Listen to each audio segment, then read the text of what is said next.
Ele ensinou apenas por 3 anos e meio, sem dúvida, em uma geração o que ele disse transformou o mundo. Todos os exércitos que têm marchado, todas as forças navais que têm navegado, não há afetado a história tanto como a vida solitária. Agora, 2000 anos mais tarde, seu número de seguidores está entre os milhões de milhões e cobre a terra, mas sem a prática da cristandade moderna de hoje apenas se parece com os primeiros ensinos de Jesus. A profecia anunciou que isto aconteceria.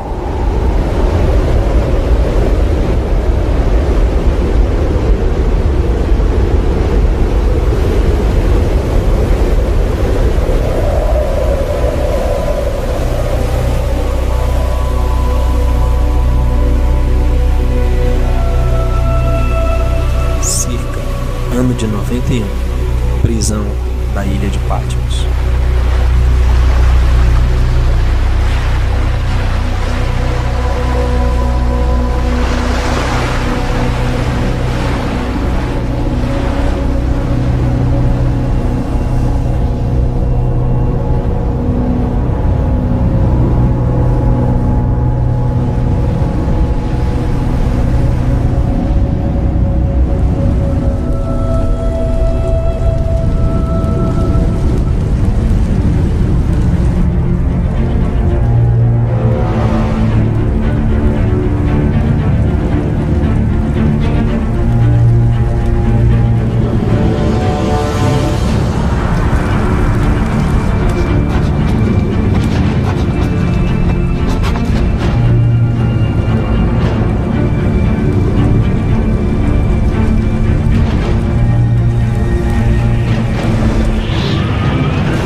Uma mulher, uma criança e um dragão.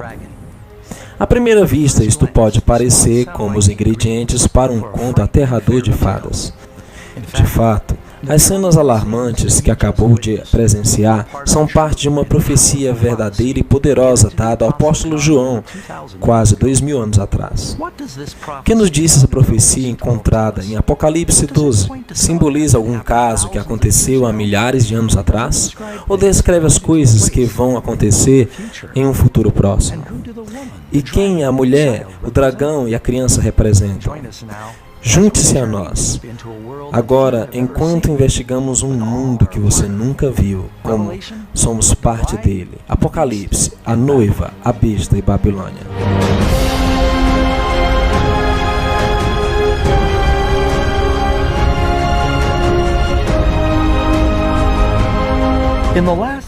No último livro da Bíblia, Apocalipse, o apóstolo João foi-lhe mostrado uma visão de uma grande luta entre o bem e o mal.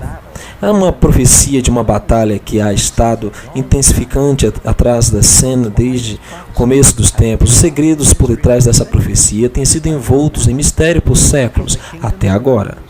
Desde os reinos e governos, antes, ao redor do mundo, até mulheres e homens que se levantaram para lutar. Esta história do cristianismo, a busca da verdade e a fundação da fé de bilhões. E viu-se um grande sinal no céu, uma mulher vestida do sol, tendo a lua debaixo dos seus pés e uma coroa de 12 estrelas sobre a sua cabeça. E estava grávida, e com dores de parto, e gritava com ânsias de dar à luz. E o dragão parou diante da mulher que havia de dar à luz, para que, dando ela à luz, lhe tragasse o filho. Muitos eruditos bíblicos e historiadores têm estudado esta profecia através dos anos, e concordam que a profecia de Apocalipse 12 aponta para um evento conhecido como a matança dos inocentes, que aconteceu no primeiro século na Judéia. Nas décadas anteriores ao nascimento de Cristo, o Império Romano havia conquistado todo o mundo mediterrâneo, incluindo a Judéia. Em vários pontos nessa história, haviam pessoas diferentes governando sobre ela. 20 anos antes que o Salvador nascera, você tem o rei Herodes, um rei cliente de Roma. E sabemos que temos documentos de fora da Bíblia que nos dizem que ele era muito cruel, capaz de matar seus próprios filhos. Ele era tão impiedoso que você não ia querer tê-lo ao seu lado. Herodes estava muito ansioso quando uma pequena delegação de homens sábios do Oriente vieram a Jerusalém anunciando sua busca pelo recém-nascido rei dos judeus. Por que Herodes iria se incomodar com isso? Porque aquele era o título de Herodes concedido a ele pelo Império Romano Rei dos Judeus. E lhe perguntaram os astrólogos quanto tempo esta criança pode ter nascido, e determinaram que provavelmente haviam se passado 2 anos no máximo desde que a criança tinha nascido. Ele descobre dos fariseus e os saduceus onde exatamente o menino poderia nascer. E ele descobre que é em Belém e se preocupou em perder o seu trono. Por isso tem tanta raiva contra esta criança e envia os seus soldados para tentar matar a Jesus.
A Bíblia nos diz que este ato brutal foi inspirado em mais que uma mera ira de um rei velho. Muitos eruditos bíblicos creem que é parte de uma luta ainda maior que tem acontecido em todas as eras e ainda hoje. Para descobrir os segredos da profecia, temos que primeiro identificar os personagens principais, a mulher, a criança e o dragão. Disse, também vi outro sinal, uma mulher vestida de sol, com a lua debaixo de seus pés, sobre sua cabeça uma coroa de 12 estrelas. Vamos olhar de perto essa mulher. Sabemos que ela é um símbolo de alguém ou algo. A Bíblia nos diz o que essa mulher representa. Maridos, amai a vossas mulheres, assim como Cristo amou a igreja e se entregou por ela. Entendemos disto, que a igreja é a noiva de Cristo. Não é apenas a noiva de Cristo, mas em certo sentido, desde que nenhum homem odeie sua própria carne, A igreja é o corpo de Cristo. Claramente, uma mulher nas Escrituras representa uma igreja. E você tem uma mulher representante do povo de Deus no Antigo Testamento. Nós vemos no Novo Testamento. Jesus já chega ao povo de Israel e então a igreja cresce como algo que Cristo desenvolveu. Mas o mais importante é que esta mulher está para dar à luz a uma criança especial. Quem é essa criança? Temos algumas indicações. Uma, governa com vara de ferro sobre todas as nações. Essa é uma referência do Antigo Testamento, onde claramente o Eterno é quem governa todas as nações com vara de ferro. E então ele disse que foi levado para o céu. Quem foi levado para o céu? Jesus Cristo, certo? Ele é o Rei dos Reis, Senhor dos Senhores.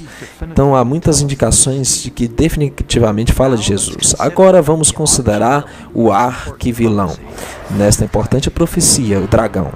E viu-se outro grande sinal no céu, e eis que era um grande dragão vermelho. Sabe, gostaria de dar uma teoria extravagante, mas a Bíblia nos diz claramente o que o dragão é. O dragão é o diabo. Tanto o Antigo Testamento como o Novo. Quem é que trata de destruir? Esse é Satanás, já sabe, o anjo. Assim ele ataca Cristo quando ele chega. Ele ataca-o ali. E foi precipitado o grande dragão, a antiga serpente, chamado Diabo e Satanás, que engana todo mundo. Ele foi precipitado na terra, e os seus anjos foram lançados com ele. O que vemos aqui na primeira parte de Apocalipse 12 é uma representação simbólica do conflito de todos os tempos entre Cristo e Satanás. Encontramos essa descrição que retrocede desde o Jardim do Éden, onde vemos uma serpente alada. É uma forma do dragão. E temos esta serpente, esse dragão vindo no princípio por meio das Escrituras. Através da vida de Cristo, Satanás tentou alterar os planos de Jesus para prover salvação para a raça humana.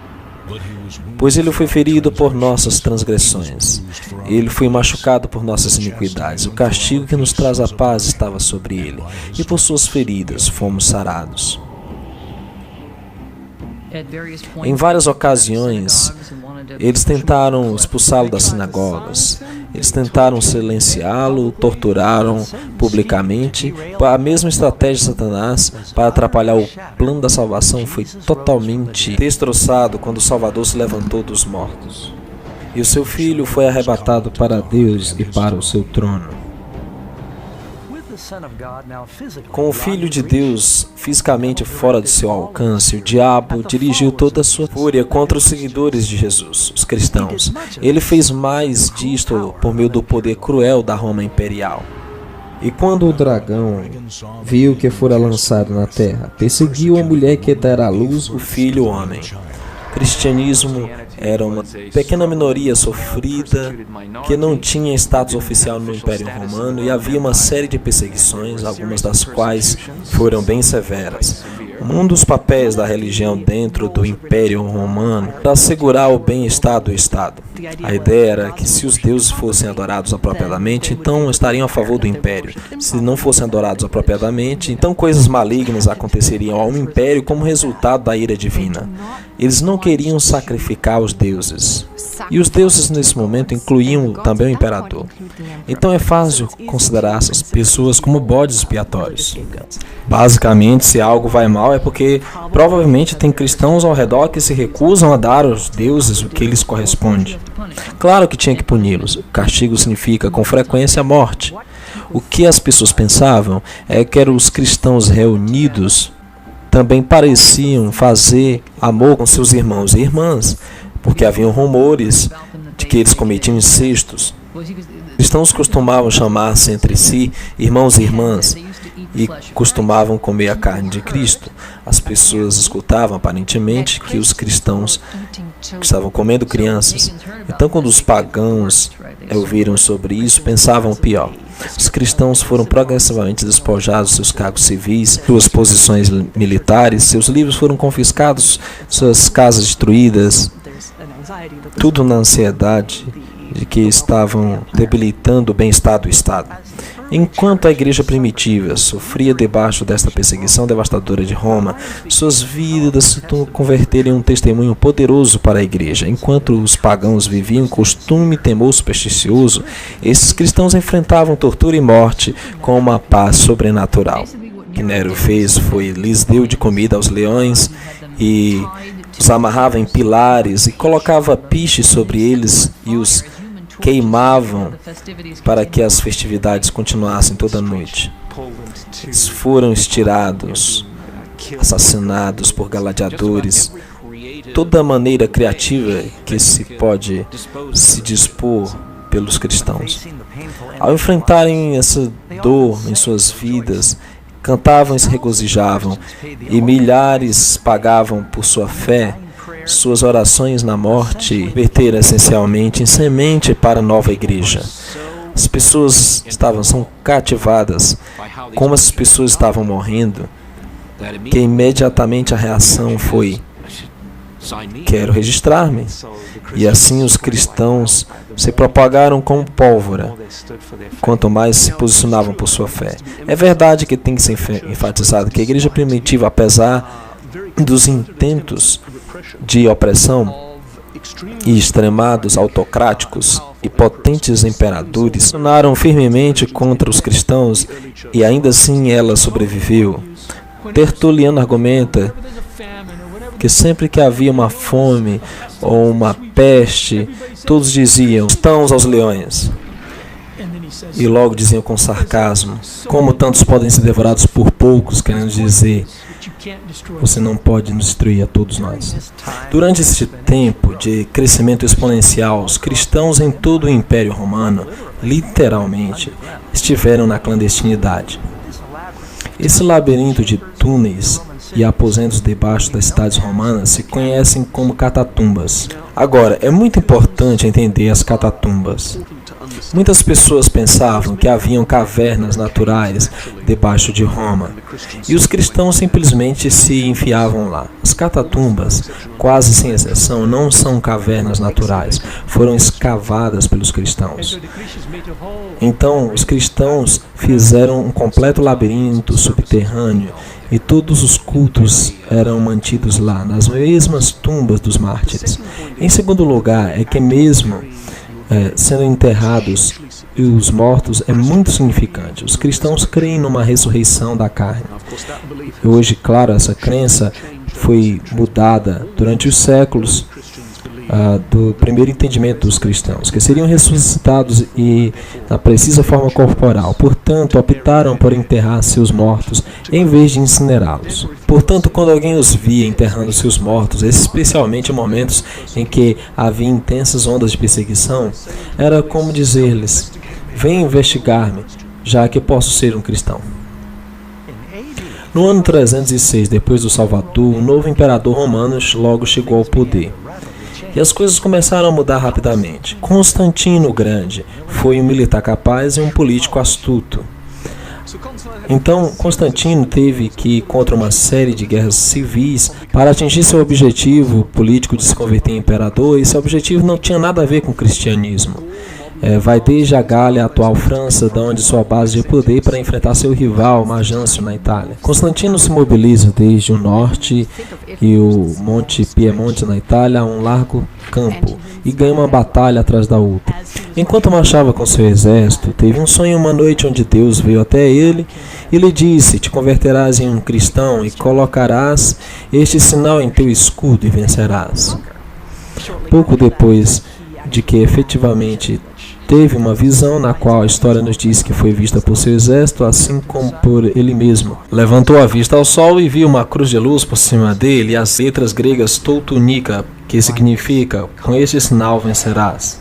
A história que havia tido esse sonho aparece uma etapa relativamente temporal descrita por Eusébio. Há diferentes fontes, existem diferentes versões, mas parece que Constantino disse: tenho encontrado um divino anjo me disse que por este sinal da cruz vencerei. Constantino mandou suas tropas adornarem seus escudos com o símbolo cristão. Seus oponentes então saem da cidade Para enfrentarem Constantino em ascensão com seu exército que já tinha treinado bastante, porque já tinham ganhado várias vitórias no caminho, desde o norte, desde Milão até abaixo. Seus movimentos oponentes se colocam ao largo do rio até a ponte de Milvian. Tem o Constantino com seu exército à frente dele, o rio e a cidade por trás dele. Não é a melhor situação que se pode estar se a derrota é iminente do exército. Não se tinha para onde recuar, então se perderia. Então Constantino não era cristão ainda, e isso é algo poderoso para alguém crer que o Deus cristão me deu a vitória. O Deus cristão é mais poderoso do que todas as divindades. Quer dizer, claro que Constantino tornou os símbolos cristãos parte das normas imperiais, e que lutou com este símbolo e venceu. Assim, sendo um bom imperador romano, então pensaria assim: eu consegui o símbolo, estou no caminho certo. Então, se você é um pagão, ou simplesmente alguém que está confuso sobre religião, se alguém aqui tem esse choque de deidades, quem surgiu por cima era o Deus cristão. Pode concluir. Gradualmente, o sentimento nacional contra o cristianismo começou a inverter-se. Durante o reinado de Constantino, os cristãos passaram de uma seita perseguida abertamente a sustentar posições de influência nos tribunais e palácios de reis e governadores. Então, uma grande parte das elites, acostumadas a dirigir o show, automaticamente se converteram também. E os bispos locais, etc. Se tornar cristão não era grande coisa, porque a maioria deles criam em uma força superior, divina, que tinha diferentes representações. Se você quiser avançar no exército ou na força imperial, haviam todos os incentivos para se tornar cristão, porque todas as pessoas do topo eram cristãs. Então, se você quiser avançar na hierarquia do serviço militar, civil, ou simplesmente na corte, as pessoas se tornavam cristãs. Se torna muito atrativo porque o edito de Constantino de tolerância o torna assim. Constantino pode, por direito, reclamar o título de grande, pois ele mudou a história do mundo em um novo curso e tornou a cristandade, que até então tinha sofrido perseguição de sangue, a religião do Estado. Enquanto isso, as pessoas de todo o mundo, o Império Romano, entravam na igreja cristã e trouxeram consigo muitas de suas crenças e práticas pagãs. Agora que o cristianismo tinha ganhado o status de religião legal completa, então se torna atrativa, subsequentemente, nas próximas gerações, para um amplo número de pessoas da elite. Agora, a porcentagem de cristãos nos primeiros 10, 15, 25% aumentam dramaticamente ao número de 1, 2%, essa verdadeira mudança. E é que o cristianismo realmente se tornou o cristianismo que é hoje. Porque agora as pessoas estão dirigindo o show. Com o tempo, os líderes da igreja começaram a adotar as vestimentas majestosas e cerimônias extravagantes que eram parte das religiões pagãs. E no lugar dos mandamentos simples de Deus, começaram a ensinar superstições e tradições de homem. Agora, no lugar da igreja cristã converter-se ao mundo, os pagãos estavam convertendo a igreja. Existe uma linha que saiu do primeiro século, representando por todos os documentos que temos no Novo Testamento, que demonstram um certo tipo de modo que a igreja adentrou em um longo túnel até o quarto, terceiro século. Desse longo túnel escuro que a igreja saiu, muito diferente da linha que a igreja estava, e perguntamos o que aconteceu. Em 391 d.C., por ordem do imperador Teodósio I, o cristianismo se tornou a religião oficial do Estado de Roma. A adoração nos templos foi legalizada e todas as outras práticas religiosas cessaram. E se está tratando de um império cristão, está tentando cristianizar uma cultura pagã. As velhas basílicas eram basicamente templos pagãos, pois uma cruz nelas põe pinturas de cenas bíblicas, heróis bíblicos, santos e mártires. Os cristãos estavam muito decididos e com a intenção de apoderar-se de todos os templos pagãos. E existe um líder notável na igreja que, em um tratado que sobrevive, escreve uma refutação dos ataques pagãos contra o cristianismo e diz que parte de sua evidência está em seus próprios lugares de culto. Nos apoderamos deles e purificamos a idolatria, lugares onde o único verdadeiro Deus é adorado. E evidência mais clara que todo o seu sistema é falso. Onde estão seus deuses se está permitindo que isso aconteça?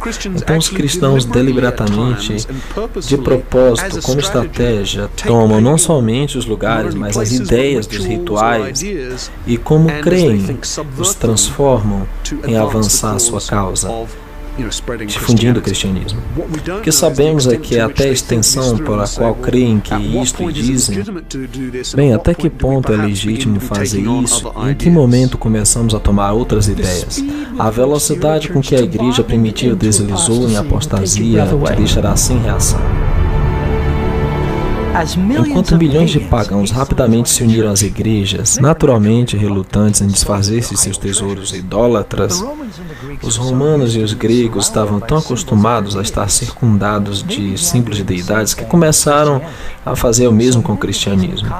Muitos desses novos conversos apenas renomearam seus ídolos com nomes cristãos, como Paulo, Maria e Pedro.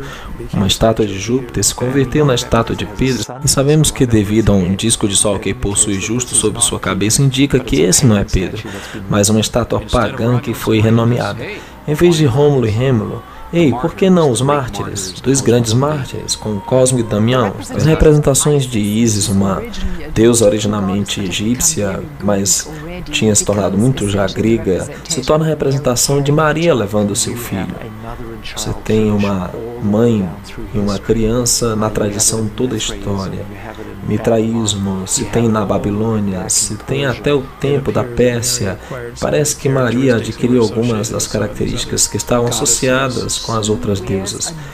Ela veste um manto azul, se coloca numa meia-lua. Ela é a mãe de todos os deuses. A Ísis carrega seu filho Horus. É a imagem que obtém um novo nome, e agora o nome é Maria levando o seu filho Jesus. Ou uma representação do deus Hermes é a mostrada como Cristo, o bom pastor. Esculápio é o modelo iconográfico para muitas das representações de Jesus. Um jovem Deus vibrante com cabelo encaracolado, uma barba pequena. Pronto, as estátuas dos santos, inclusive Jesus, começaram a adornar as igrejas. E mesmo que Deus proíba claramente a confecção de imagens nos 10 mandamentos, as pessoas começavam a venerá-los e confeccionar ídolos. Não farás para ti imagem de escultura, nem alguma coisa do que exista nos céus ou abaixo na terra, nem nas águas debaixo da terra. Não te curvará perante elas, nem as adorarás.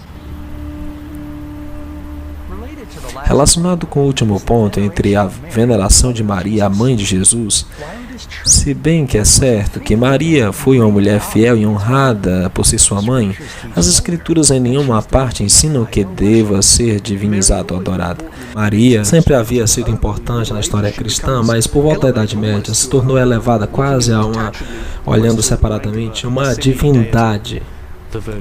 A Virgem Maria se cria ser aquela que poderia falar pelos seres humanos culpados ao seu filho virtuoso, supremo, censurador e julgador. Uma imagem muito estranha, mas é assim que a arte religiosa do período o mostra. A Bíblia não venera Maria como um santo especial.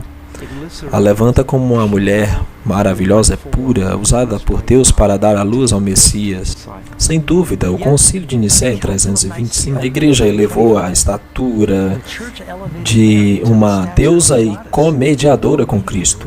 Inclusive, com o tempo, no quarto século, as igrejas estavam sendo dedicadas à Virgem Maria. Tristemente, esses não foram os únicos erros que entraram durante esse tempo.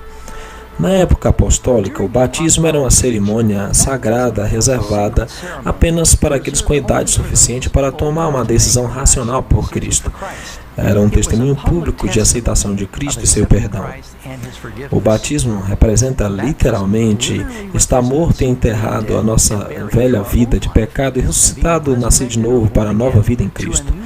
E vem a ser, no curso dos séculos, como um direito de iniciação ao cristianismo.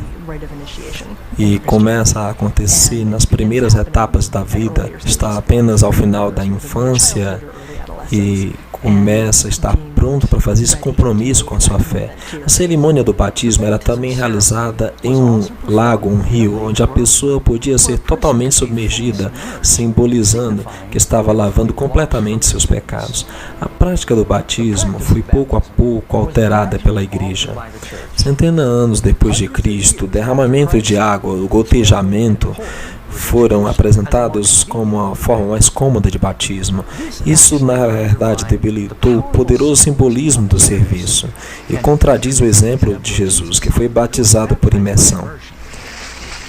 E continua a ser o caso até o século XII, porque foi o tempo em que os crentes estavam examinando a doutrina cristã e chegaram à conclusão de que o pecado original que toda a humanidade tinha como resultado da queda do Éden existe na alma desde o momento do nascimento. Havia um conceito antibíblico que uma criança poderia pecar de imediato.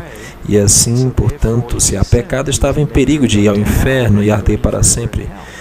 Então a única maneira de livrá-lo era batizando. E tinha que ser batizado na igreja. Se não era membro da igreja, era como se fossem seus ingressos. Então os teólogos dizem, temos que começar a batizar bebês imediatamente quanto possível. Depois que nascem, podem morrer. E claro, era um período de alta taxa de mortalidade infantil. Então eles podem entrar no céu. Outra verdade cristã que foi alterada pela influência pagã foi a ceia do Senhor. Jesus instituiu o serviço da ceia, também conhecido como Eucaristia por alguns, a ser uma cerimônia maravilhosa onde seus seguidores receberiam o vinho e comeriam o pão sem fermento. Estes símbolos do corpo e do sangue sem pecado de Cristo foram estabelecidos para ajudar os cristãos a se lembrarem do sacrifício e dos ensinos de Cristo. Sem dúvida, o rito mais importante dos últimos cristãos era a Eucaristia e a comunhão, como mais chamavam na missa.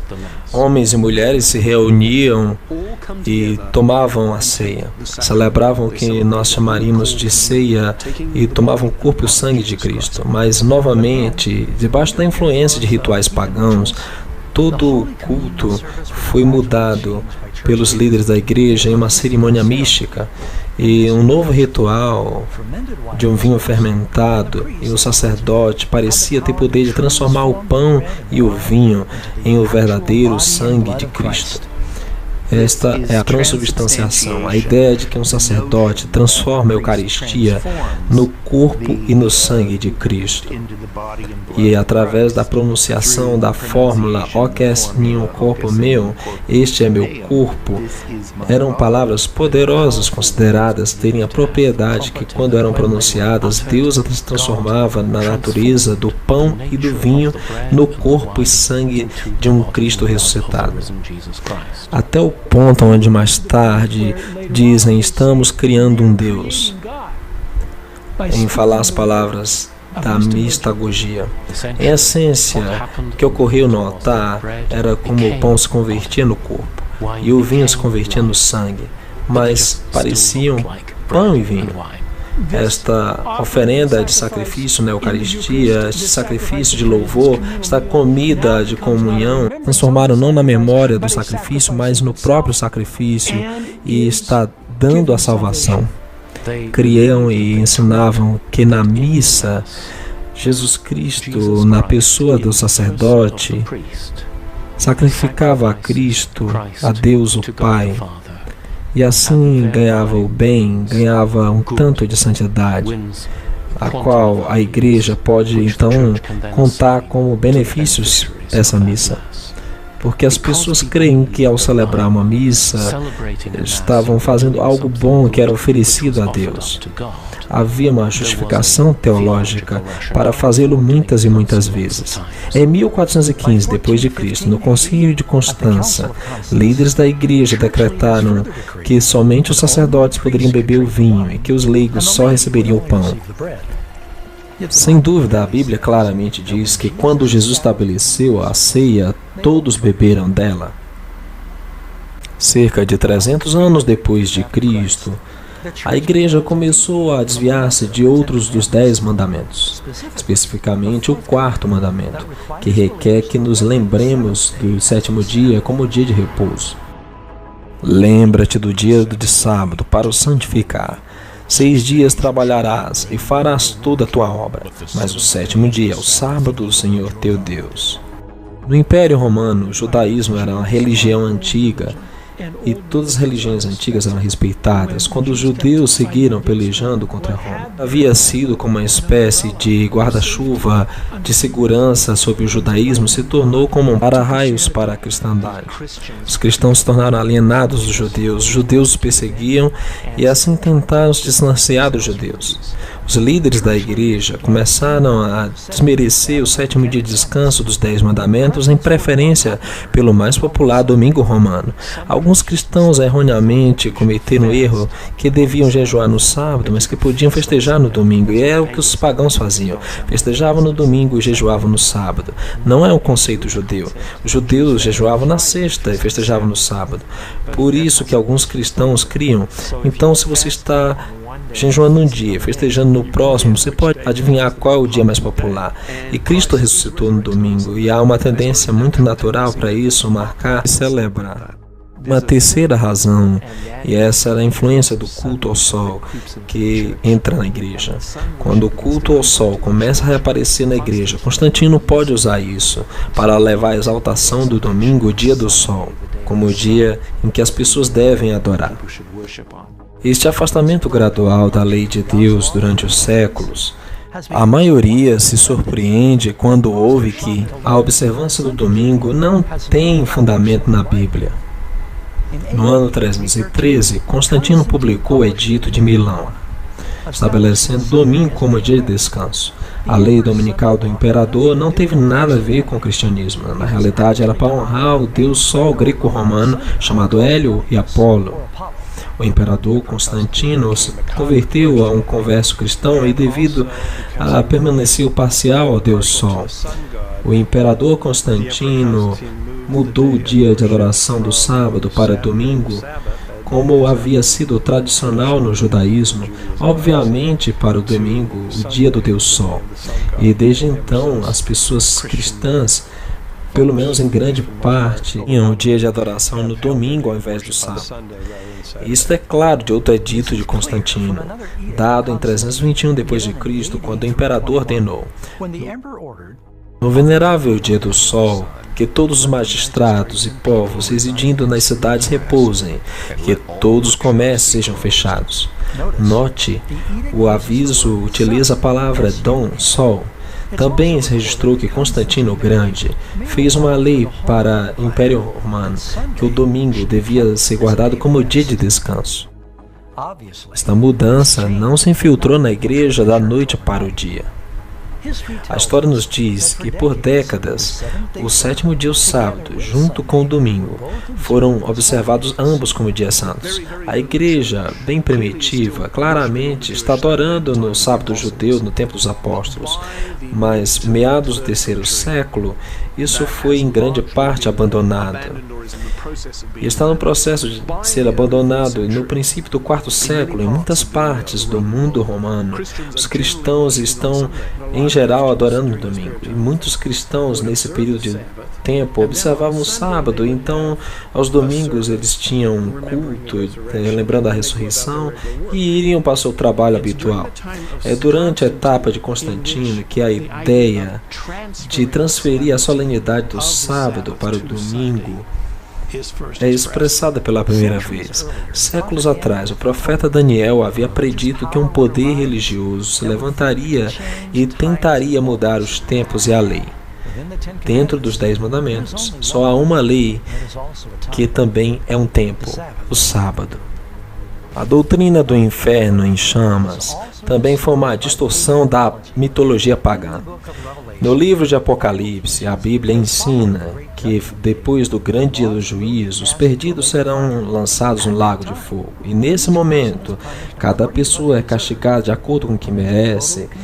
e logo, totalmente consumida, perecerá eternamente. E não temais os que matam o corpo e não podem matar a alma.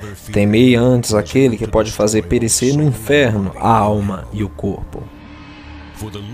Pois os vivos sabem que hão de morrer, mas os mortos não sabem coisa alguma. Os sacerdotes começaram a ensinar que o inferno é um lugar de tormento eterno, governado pelo diabo, e que começava no momento da morte. A igreja caída pôde utilizar esse conceito aterrador de tormento eterno para aterrorizar e manipular tanto o rei e os plebeus. Mas o mais trágico de tudo, esta falsa doutrina apresenta Jesus como uma espécie de sádico malvado. Tem encorajado alguns ateus e agnósticos a desafiar o cristianismo nas ideias cristãs de um Deus amoroso. Se faz algo que é pior, inclusive, do que Hitler fez. Não importa o que alguém tenha feito, são milhões e milhões de anos de tortura. É apropriado por causa de um delito? Então tem pessoas que têm odiado a Deus e aprendido a odiar a Deus por causa disto. Outro conceito pagão que se infiltrou no pensamento cristão foi a respeito do pós-vida. O purgatório é a ideia que ensina que na morte as pessoas entram num fogo infernal temporal onde são purificados para o céu. Purgatório é uma casa, é um caminho intermediário entre céu e inferno, e a questão do purgatório é que você pode escapar dele. Como a missa diz, consignados às chamas da aflição. Está cheia de bichos, cheias de odores sulfúricos, que pode ser um pouco maior que o inferno, mas tampouco é um dia no campo.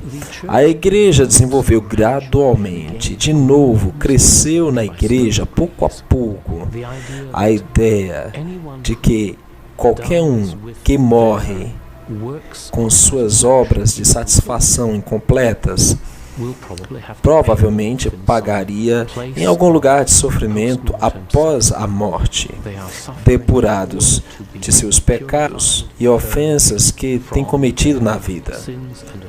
O povo medieval cria em quase todos que serão salvos e redimidos, quem sejam membros batizados da igreja, mas quase todos também teriam que fazer penitência pelos pecados que haviam cometidos e não haviam confessados, em passar algum tempo no purgatório. Assim, na verdade, a tarefa era reduzir o tempo do purgatório. Muita gente confunde a ideia do purgatório e do inferno como se você pudesse sair do inferno, mas não pode. Se você for para o inferno, não há saída. Você é muito ímpio e está condenado. Muitas pessoas têm coisas ruins, mas como podemos fazer o bem para ir para o céu? Você não pode, tem que ser purificado e, portanto, ir para o purgatório. E muitos cristãos acreditavam que suas famílias estavam sofrendo no purgatório. E não é um lugar agradável. Você fica ali por milhares de anos. A ideia do purgatório existe há muitos séculos antes do Salvador. Escritos de Platão no início de 400 a.C. nos ajudam a entender de onde esse conceito de purificação e castigo vieram. O purgatório não se considerava como um lugar real até séculos depois. Entre 1160 e 1180 da nossa era, teólogos desenvolveram a doutrina do purgatório, conduzindo a aceitação formal no Segundo Concílio de Leão em 1274. A igreja então oferece apoio aos mortos no purgatório por meio de suas orações e atribuindo às pessoas os benefícios dos sacramentos, especialmente a ceia. Tudo isto é perfeitamente ortodoxo e a igreja acredita que está fazendo bem e as pessoas parecem dispostos a pagar muito dinheiro por isso. E uma extraordinária proliferação desses ensinos encontram os padres para realizar missas pelas almas dos defuntos, particularmente no século XIV e XV. Esta doutrina foi fabricada para manipular as massas para obter ganho financeiro.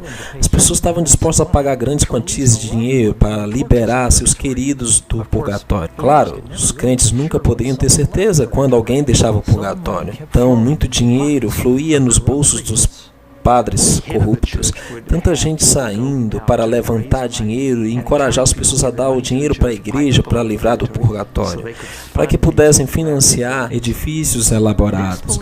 Esta crença do purgatório também é baseada no perigoso conceito que as obras e as orações dos vivos podem alterar o destino dos mortos.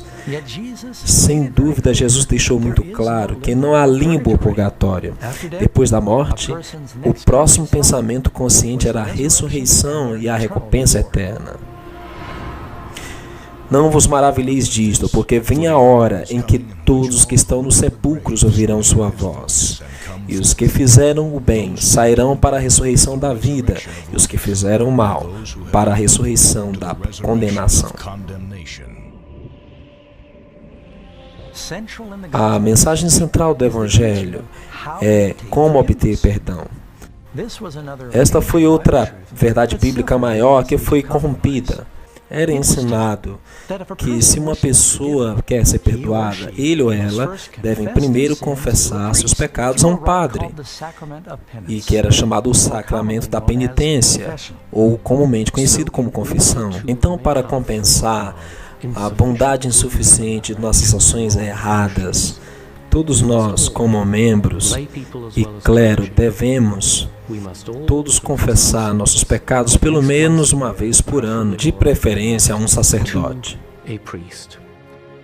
Esse foi um desenvolvimento negativo em vários pontos. Em primeiro lugar, isso não é ensinado em nenhum lugar da Bíblia. Em segundo, coloca o homem mortal no lugar de Cristo e faz com que Deus seja afastado da pessoa comum.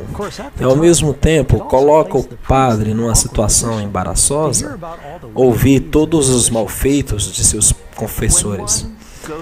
Quando alguém vai a um padre na Idade Média, realmente tem três coisas que são alcançadas por meio da confissão do pecado. Em primeiro lugar, você faz a confissão e o sacerdote concede a palavra de certeza de que seus pecados estão absolvidos para Deus.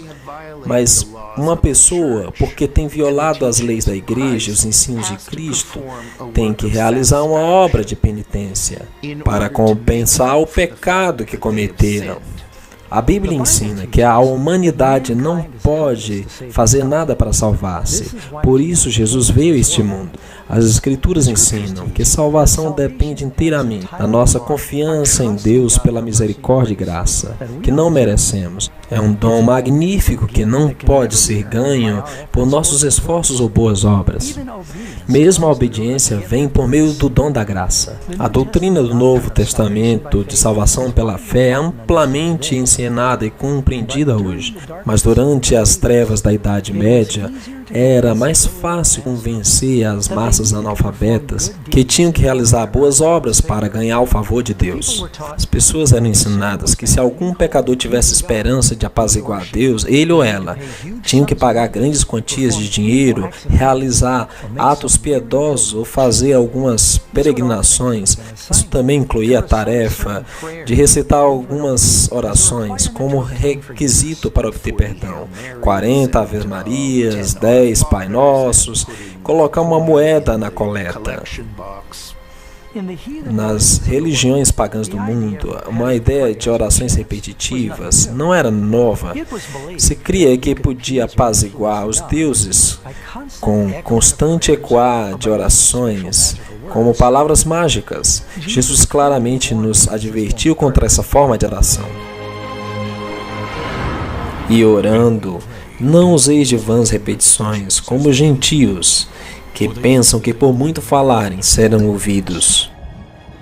Líderes corruptos da igreja sabiam que para manter um poder eterno sobre o povo de Deus, tinham de separá-los da única coisa que eles conheciam que poderiam expor seus enganos, as Sagradas Escrituras. A Bíblia não foi inicialmente retirada do povo. Era acessível, mas com o tempo, quando as pessoas viram as diferenças e desafiaram o clero, então foi assim que, durante o passar do tempo, para não tornar disponível a Bíblia para o povo, apenas os sacerdotes podem interpretar as Escrituras, porque combinam a tradição com a Escritura, e algumas tradições interpretam as Escrituras, e alguém tinha que conhecer essa longa tradição como padre. Então, as pessoas não poderiam ler as Escrituras. Então, eles tinham que assegurar que as Escrituras seriam interpretadas de modo a se harmonizar com as tradições. Então, do 5º século até o século XV, milhares de anos de história, era ensinado e aceitado que só os líderes religiosos eram suficientemente qualificados para explicar os textos sagrados. Era dito para as pessoas comuns que nunca podiam esperar entender as Escrituras sem a assistência de um sacerdote. Com este engano mortal, os leigos da igreja se manteram em trevas. Enquanto isso, a igreja visível, uma vez baluarte bíblico da verdade, tinha se degradado e corrompido, adornada com cerimônias espiritualistas. Não é de se estranhar que nesse período da história de deterioração política, econômica e espiritual, conhecido como a Idade das Trevas, é trágico como, apenas poucos séculos, a maravilhosa luz que havia brilhado e iluminado a noiva de Cristo tinha sido eclipsada por tradições pagãs. Agora, uma mulher muito diferente surgiu para ocupar seu lugar. E vi uma mulher sentada sobre uma besta de cor escarlata, que estava cheia de nomes blasfêmia, e tinha 7 cabeças e 10 chifres. A mulher estava vestida de púrpura e de escarlata, e adornada com ouro e pedras preciosas e pérolas, e tinha na sua mão um cálice de ouro cheio das abominações e da imundícia da sua prostituição. E na sua testa estava escrito o nome, Mistério, a Grande Babilônia, a mãe das prostituições e abominações da terra.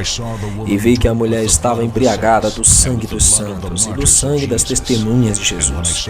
E vendo aí, eu maravilhei-me com grande admiração. Em Apocalipse capítulo 17, João vê uma mulher que ele descreve notavelmente diferente da mulher pura de Apocalipse 12. Quem é esta nova prostituta sanguinária? E que estranha besta ela está montada. Se você não estiver sentado, é melhor fazer isso. O que você vai ouvir é um pouco chocante. Só há um império, uma igreja, uma instituição que se harmoniza com o critério desta profecia, a Igreja Católica Romana. Isso não significa que todas as pessoas desta fé são más, insinceras ou perdidas.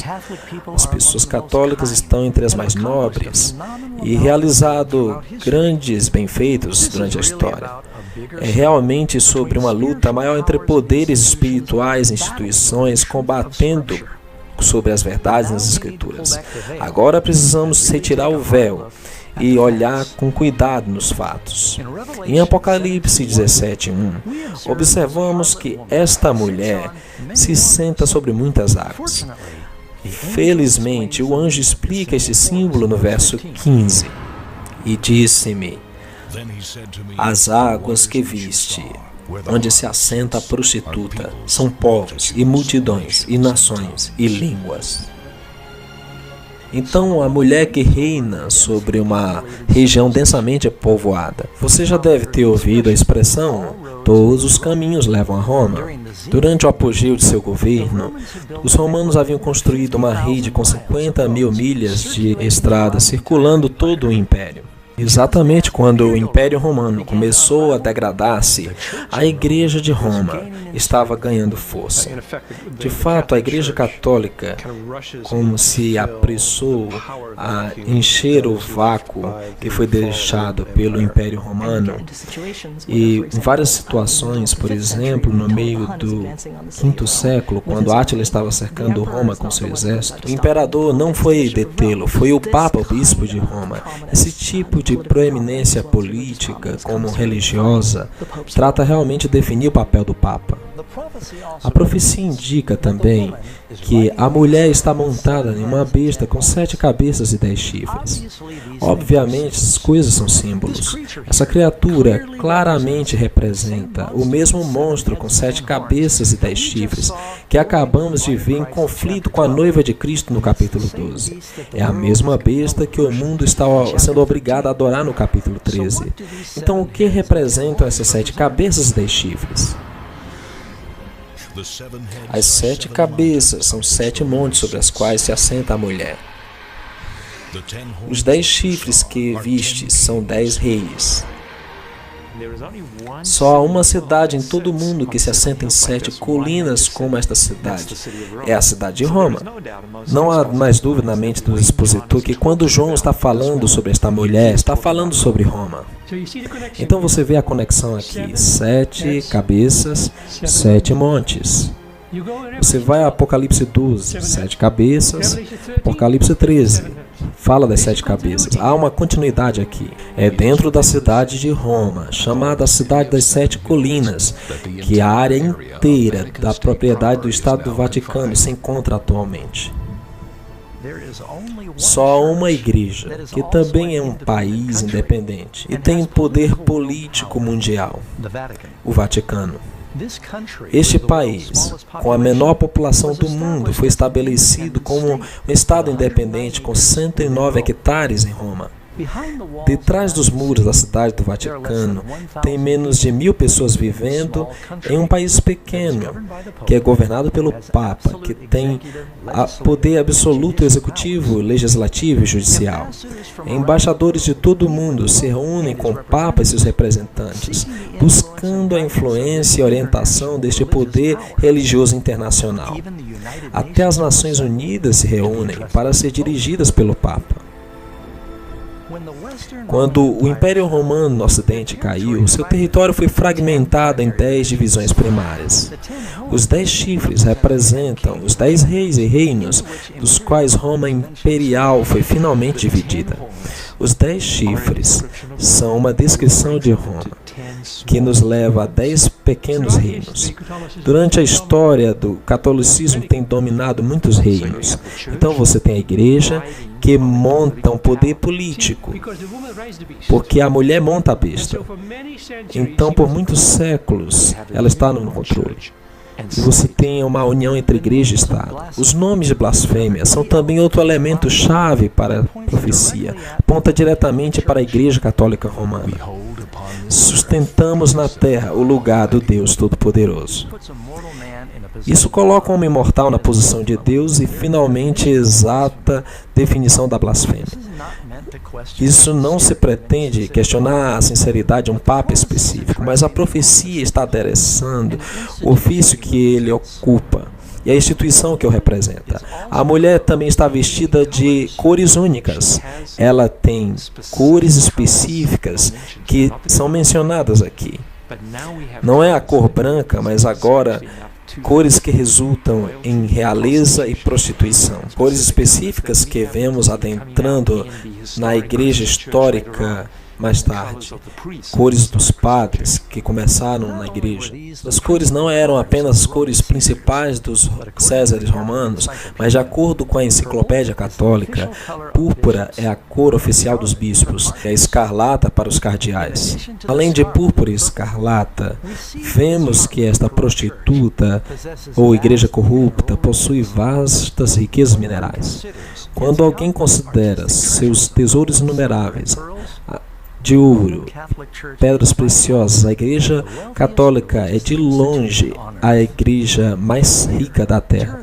Cada ano, turistas vêm de todo o mundo para ver a brilhante opulência da Igreja Romana.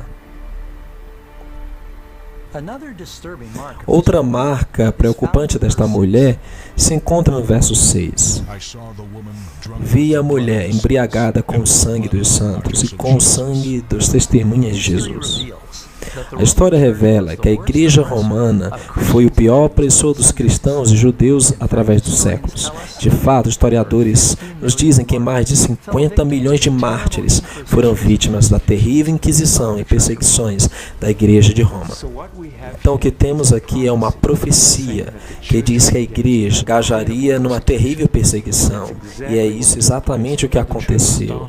A Igreja começou um processo legal, um sistema legal, conhecido como a Inquisição, para interrogar estas pessoas, para forçar o maior número possível a se retratar e retirar suas ideias e a aprender dos líderes do movimento e para detê-los para não divulgar mais. O maior número de mortos que se há registrado ocorreu quando a igreja perseguiu aos que estavam em desacordo com ela. Esses níveis de repressão continuaram até a Idade Média. Então, esta mulher ou igreja é um poder perseguidor que oprime os verdadeiros seguidores de Cristo. Estaremos vendo várias almas valentes que arriscaram suas vidas para falar contra as influências corruptoras dessa igreja e durante esse tempo de trevas espirituais. O povo que andava em trevas viu grande luz. E sobre os que habitavam na terra resplandeceu a luz. Vivendo em Lyon, na França, havia um jovem que alteraria o curso da história cristã. Pedro Valdo, bem conhecido como Valdez, um jovem comerciante muito rico e educado, teve uma experiência de transformação de vida. Um jovem amigo de Valdo morreu repentinamente. Percebendo a brevidade da vida e a vaidade dos tesouros terrenos, Valdo tomou uma decisão firme de deixar tudo por Cristo. Deu suas riquezas aos pobres, se tornou um pregador itinerante. Valdo ensinava que a Bíblia deveria ser entendida literalmente, livremente proclamava suas verdades na sua própria língua. Levou os crentes a viver uma vida de simplicidade, pobreza e, ao mesmo tempo, audazmente denunciou os excessos dos sacerdotes. Em torno de 1170 d.C., Valdo tinha reunido um grande número de seguidores, que eram chamados de os pobres de Lyon e valdenses. Pedro Valdo, de educação convencional, é o fundador dos valdenses, um grupo de pessoas crentes na Bíblia, vivendo na França e Itália. Ele era um católico leigo que se inspirou na pregação da igreja primitiva. Começou um grupo de pregadores que viajavam, os quais ensinariam o evangelho. Falava contra a transubstanciação da missa, coisa que alguns dos valdenses pareciam ir à missa e fazer seus próprios cultos também. Uma vez, oficialmente, os inquisidores certificados da Europa começaram a encontrar pessoas e começaram a chamar de valdenses, os seguidores de Valdez, por todas as partes. Então, espalhados pela Europa, poderiam ver essas pequenas células de comunidade, pessoas leigas iam às igrejas católicas a maior parte do ano, mas uma ou duas vezes por ano, talvez, eles tinham um grupo para viajar que chegavam aos pastores valdenses que chegavam a eles. Onde quer que ele ia, Pedro Valdo via gente com fome da verdade. Ele cria que havia uma fome na terra pela palavra de Deus.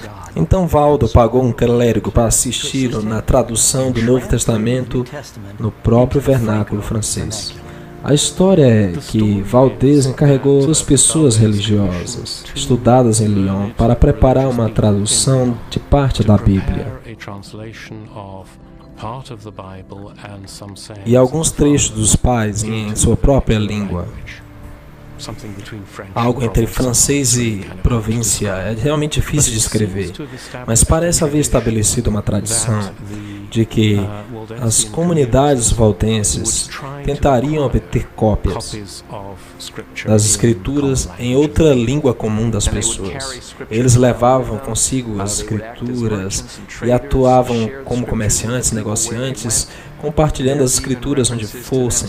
Inclusive, há referências deles enviando seus jovens para as grandes universidades, faculdades da sua terra, para que pudessem compartilhar sua fé lá e também ganhar um entendimento da teologia contemporânea e usá-la para alcançar a maior parte da comunidade. Mas a Igreja Romana não poderia mais tolerar essa liberdade de pregação do Evangelho.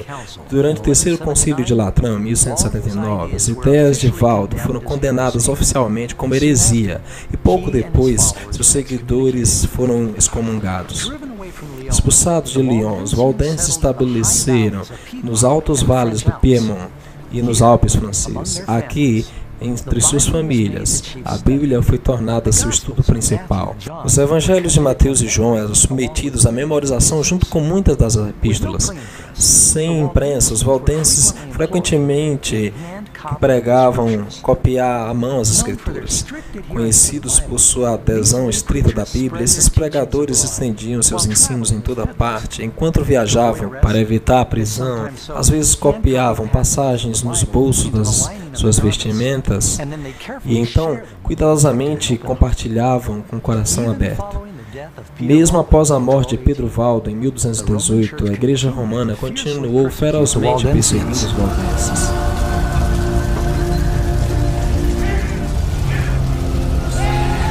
Por séculos, muitos foram julgados e condenados à morte em vários países europeus.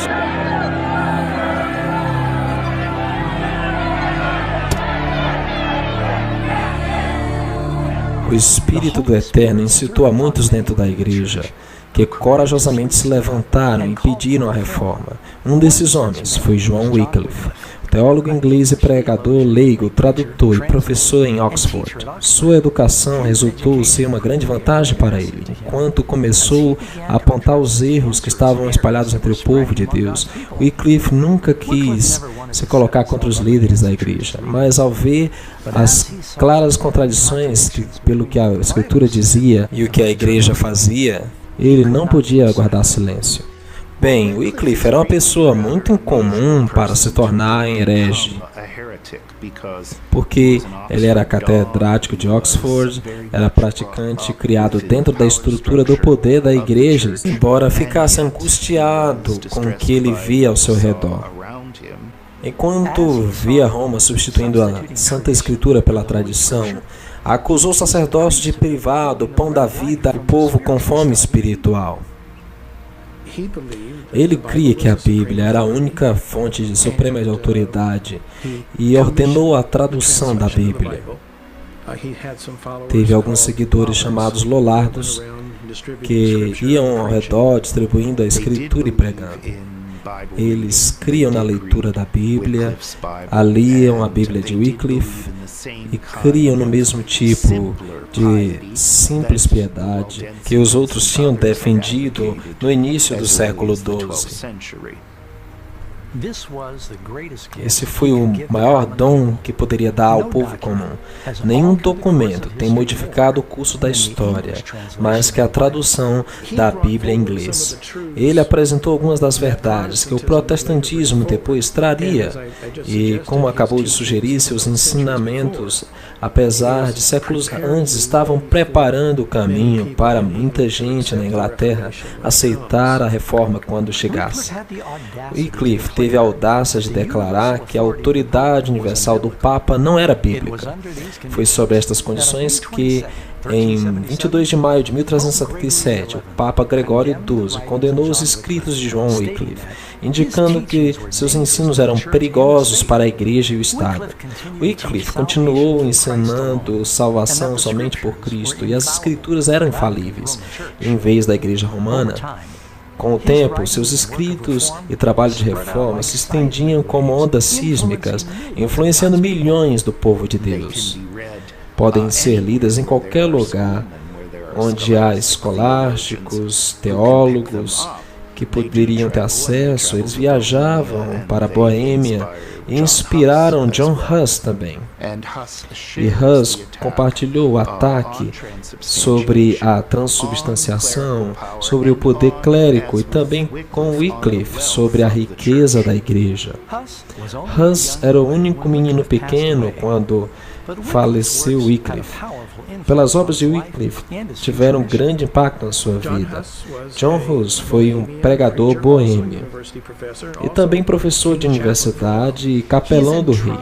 Ele foi confiado eventualmente com o cargo de pregador em uma capela pequena que acabara de ser fundada, a Capela de Belém. Com Wycliffe, John Huss pregou a escritura na língua do povo, uma prática que a igreja proibia em favor do idioma em latim. Ele pregava na língua do povo e os boêmios haviam tido a escritura em sua própria língua, e apesar dos concílios da igreja. E é por isso que ele entrou em contato com os ensinos de Wycliffe. E, sobretudo, ele especialmente foi atraído contra a doutrina da transubstanciação, o ataque contra a riqueza e influência da igreja. Caminhando através da cidade, Huss notou um par de pinturas que dois homens tinham colocado como um protesto. Cada uma das telas interpretava uma cena diferente. Em uma era a imagem do humilde Salvador, entrando em Jerusalém com seus discípulos cansados de viagem. Na outra tela, havia uma imagem do Papa, vestido em roupas ricas e luxuosas, transportado em um trono e seguido por uma procissão. As pinturas certamente apresentavam um contraste entre o Salvador que disse que as raposas têm seus covis, aos passos seus ninhos, mas o Filho do Homem não tem onde reclinar sua cabeça, com o esplendor magnífico do Papa e seu séquito papal. Movido por este conhecimento, começou a denunciar publicamente o orgulho, a ambição e a corrupção do clero, e sem temor fez um chamado de reforma da igreja. Se deve interpretar a Escritura de acordo com a verdade é definida pelo que a igreja crê. Como corrige um erro na igreja? Não tem uma revisão dos erros. Não existe correção da igreja. E isso, creio, é o defeito fundamental que permitiu à igreja começar a equivocar-se e continuar errando. John Huss foi convidado a ir a Constança, na Alemanha, para defender sua crítica à Igreja de Roma. Sigismundo, rei da Hungria, mais tarde do Sacro Império Romano, lhe garantiu um salvo-conduto, mas imediatamente na chegada de Huss na cidade, foi preso e colocado no calabouço, no castelo Gottlieben. O rei Sigismundo estava muito enfurecido pela apreensão de Huss e ameaçou o concílio. Mas o concílio convenceu Sigismundo de que as promessas feitas a um herege não valiam, e em 6 de julho de 1415, o concílio reuniu a catedral depois da missa e da liturgia. John Huss foi então levado a juízo. Ele pediu para defender suas posições e, ao defendê-las, encontrou que havia expressado uma heresia, assim foi confiscado e julgado por heresia. Então os guardas levaram Huss para ser executado. E no lugar da sua execução, Huss se manteve firme, enquanto as chamas corriam sobre si e foi capaz de levantar sua voz e cantar. Entre suas palavras ao morrer, Huss previu que dentro de 100 anos, Deus levantaria um homem, cujos clamores por uma reforma não poderiam ser suprimidos. Criado em um lugar humilde de Mansfield, Alemanha, Martinho Lutero, teólogo, autor, compositor e sacerdote, possivelmente é o mais conhecido reformador religioso do século XVI. Lutero nasceu em 10 de novembro de 1483, cerca de 70 anos depois do martírio de John Huss. Nascido em uma família trabalhadora de classe média, com vários irmãos e irmãs, Lutero desenvolveu um caráter e personalidade firme. A família de Lutero parecia haver sido, em certa medida, uma família de grandes triunfadores. Eram muito severos, de acordo com as histórias posteriores de Lutero, e certamente viam que o caminho a seguir para seu filho era mediante a educação. Pois quando era jovem, foi destinado a converter-se em um advogado. Sem dúvida, uma experiência traumática mudou para sempre o curso de sua vida. Lutero foi pego em uma tormenta e temia por sua vida. Estava fora e temia ser atingido por um raio. Os relâmpagos golpeavam diante dele, ambos os lados, e em terror clama e promete que se um santo o salva, se converterá em um monge. Chamou a Santa Ana, a santa das causas perdidas. Santa Ana, livra-me, converte-me em um monge. E cumpriu sua palavra. Apesar dos protestos furiosos de seu pai, Lutero deixou seus estudos, vendeu seus livros e entrou em um monastério augustino fechado em Erfurt. Se dedicou totalmente à vida monástica. Depois de seu anelo desesperado por salvação, praticava jejuns frequentes, longas horas de oração e vivia uma vida austera de confissão sem fim. Se alguém podia haver ganhado o céu como monge, então eu farei, de fato, estando como monge. Encontrou um ancião confessor que se deu conta que Lutero tinha uma alma sensível. O seu confessor se deu conta que Lutero necessitava ensinar a Bíblia, assim se converter simultaneamente em um professor de teologia, pregador da igreja, do povo e membro da comunidade religiosa. Ele basicamente fazia 3 trabalhos. Em Wittenberg, aprendeu a estudar a Bíblia em suas línguas originais. Logo, começou a compartilhar livremente as verdades que estava aprendendo em suas conferências. Seus ouvintes estavam encantados. Em 1510, Lutero fez uma peregrinação para visitar a sede da igreja da Santa Cidade de Roma. Ele ficou enojado de testemunhar terrível ganância e impiedade que ele viu em todas as classes do clero. Sua grande expectativa da cidade santa foi frustrada. Enquanto contemplava o estilo de vida degradante dos monges e padres, isso estava em forte contraste com sua vida frugal na Alemanha. Mas a revelação mais inquietante estava por vir. Ele foi para Roma, estava subindo as escadas e ali houve uma voz, não necessariamente verbal, mas uma em sua cabeça: o justo viverá pela fé. E assim eu subi estas escadas de Pilatos, de joelhos, as quais devia ganhar algum tipo de, você sabe, garantia para não queimar-se no purgatório por tanto tempo, e de repente se deu conta: o que estou fazendo? A Bíblia diz que isso vem pela fé. E ele se levantou dos seus joelhos, e esse foi um momento decisivo. Lutero finalmente entendeu a importância de confiar nos méritos de Cristo pelo perdão. Depois de regressar de Roma em 1512, Lutero foi recompensado com um doutorado em divindade na Universidade de Wittenberg. Começou a pregar valentemente que as pessoas não deveriam aceitar nenhuma doutrina a menos que viesse da Bíblia. Foi esse princípio da sola Escritura que se converteria no clamor da Batalha da Reforma.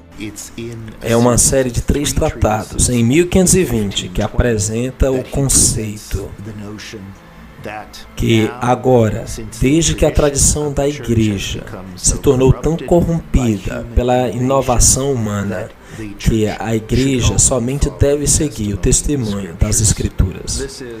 Este é o fio condutor da história que descreve a decadência da igreja, quando as pessoas perderam as Escrituras e a capacidade de ler as Escrituras por si mesmos. Havia uma barreira entre elas e Cristo, e logo começaram a se recuperar. Quando Martinho Lutero e seus colegas decidiram que as Escrituras eram a única autoridade, sola, tota, prima Escritura, e começaram a superar essa situação. Ao mesmo tempo, Roma estava cavando o solo para a construção da magnificente nova Basílica de São Pedro.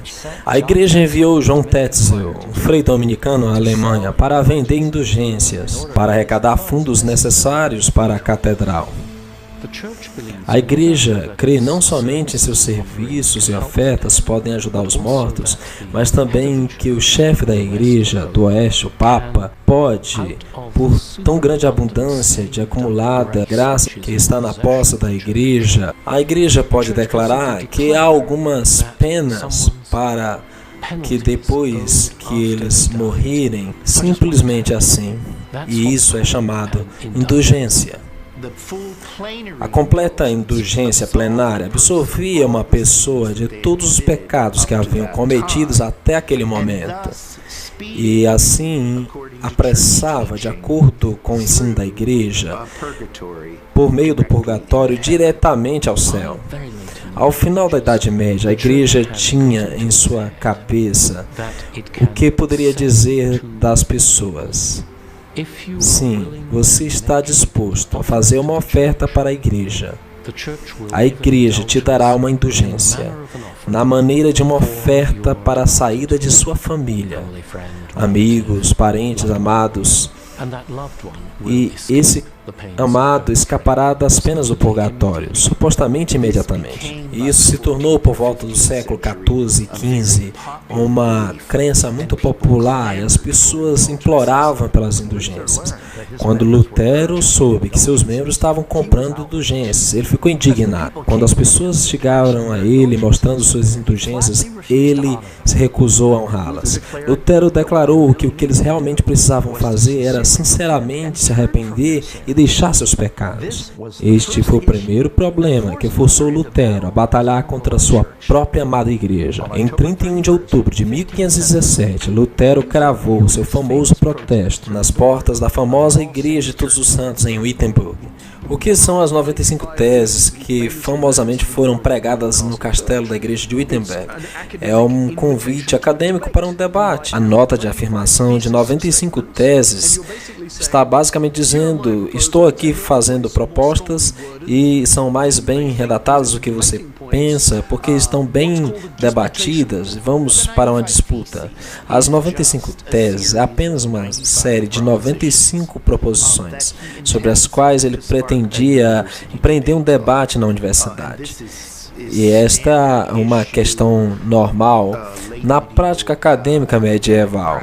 Então, Lutero estava realizando um exercício simplesmente acadêmico. Era como publicar um artigo hoje em uma revista. Como historiador, eu mesmo, às vezes, não estou realmente esperando que muita gente leia isso. Então, ele leva e prega na porta da igreja do castelo de Wittenberg, porque é o lugar tradicional para publicar convites para uma disputa. Então, ele não estava realmente esperando que isso fosse dar em alguma coisa. E isso chamou a atenção de muitas pessoas, incluindo os papas. No que dizia respeito a Lutero, ele não estava promovendo algo que a igreja fosse hostil. Ele cria que estava promovendo algo que a igreja receberia. De fato, se voltarmos aos primeiros pais da igreja, incluindo Agostinho, pode-se encontrar muitas coisas nos seus escritos que estavam de acordo com as ideias de Lutero. Então, Lutero, na verdade, esperava que as pessoas dissessem: "Oh, genial, obrigado por postar isso", o qual talvez foi um pouco ingênuo, e é isso que se espera de um acadêmico. Mas Lutero não esperava que estivesse tratando de criar um outro movimento. Pelo contrário, mas na verdade é que a igreja não recebeu muitas das coisas que Lutero tinha a dizer.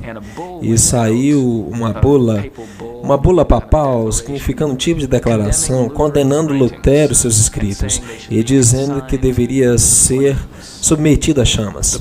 A bula foi entregue em Wittenberg, e no lugar de submeter aos escritos às chamas, Lutero teve uma grande reunião em Wittenberg e submeteu a bula às chamas. E houve uma queima desta bula papal e, claro, foi uma pedrada, certo? Um desafio enviado como resposta. Então Lutero disse: bem, se eles me condenam, eu vou condenar vocês, porque essa é uma questão sobre a verdade. A igreja está condenando verdades bíblicas, então a igreja deve ser, na verdade, um anticristo. Então, é claro, quando você chama alguém de anticristo, é difícil ter um consenso e voltar atrás. Então, o imperador alemão organizou uma audiência e todos os príncipes e sacerdotes importantes se reuniram para uma junta histórica em um lugar chamado Gusanos. Ali havia representantes de todos os diferentes príncipes, nobres e cidadãos livres do império. E Lutero vai crendo que tem a oportunidade de debater.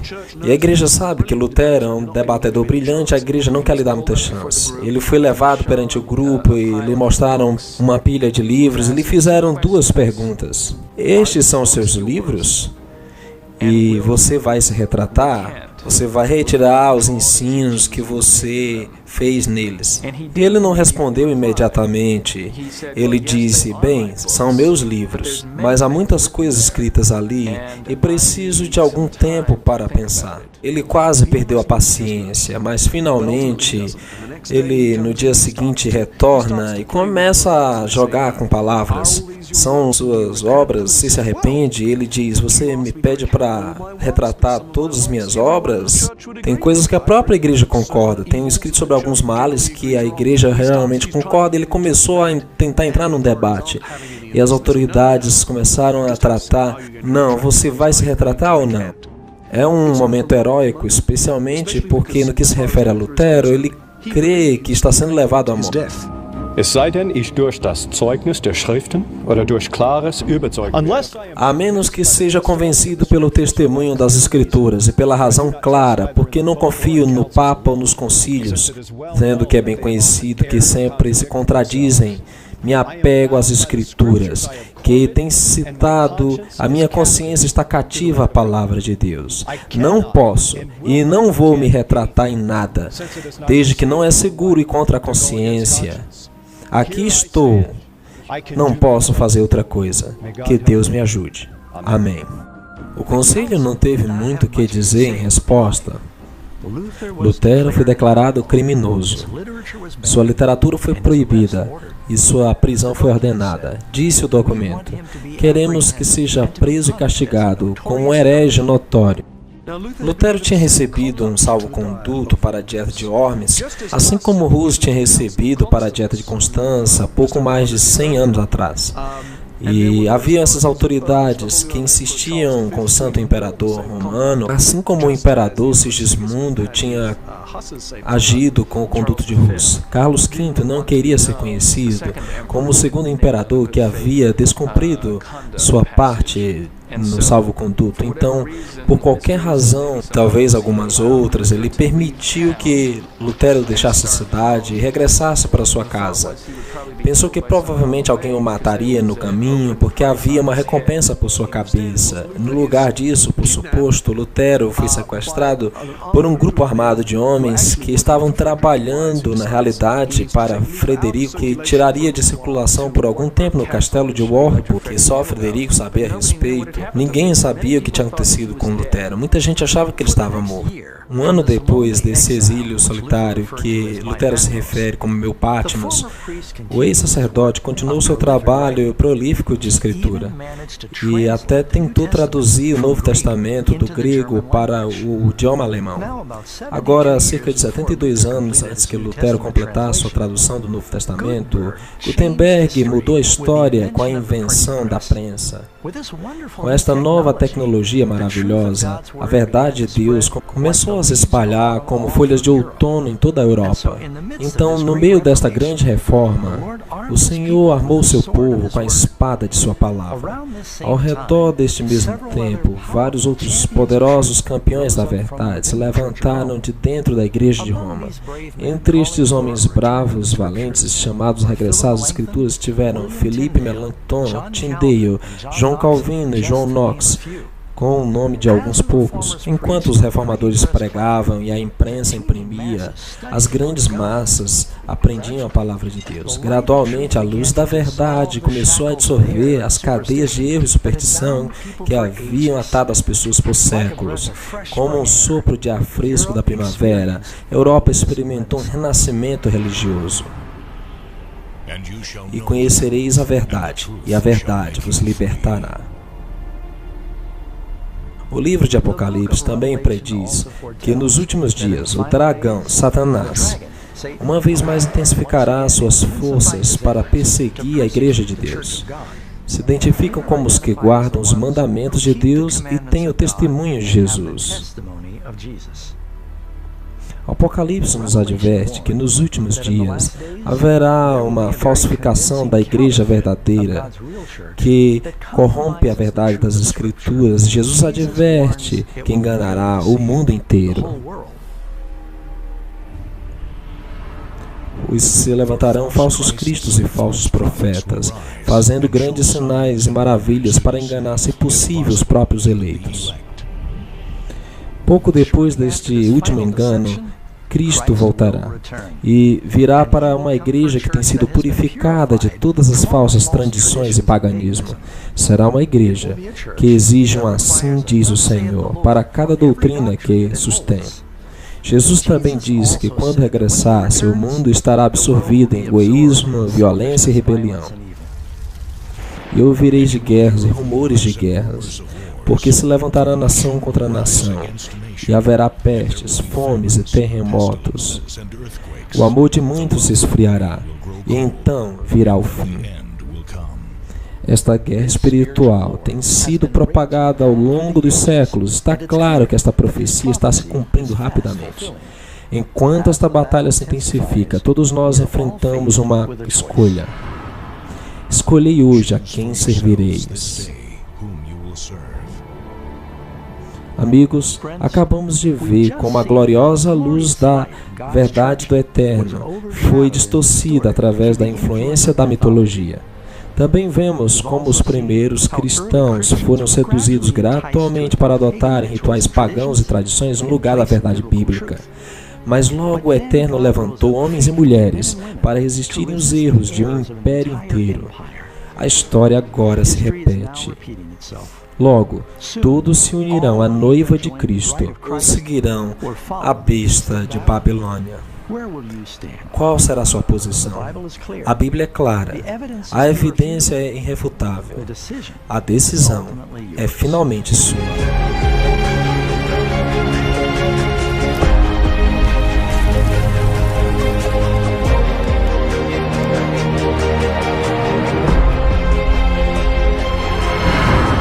Certamente venho sem demora.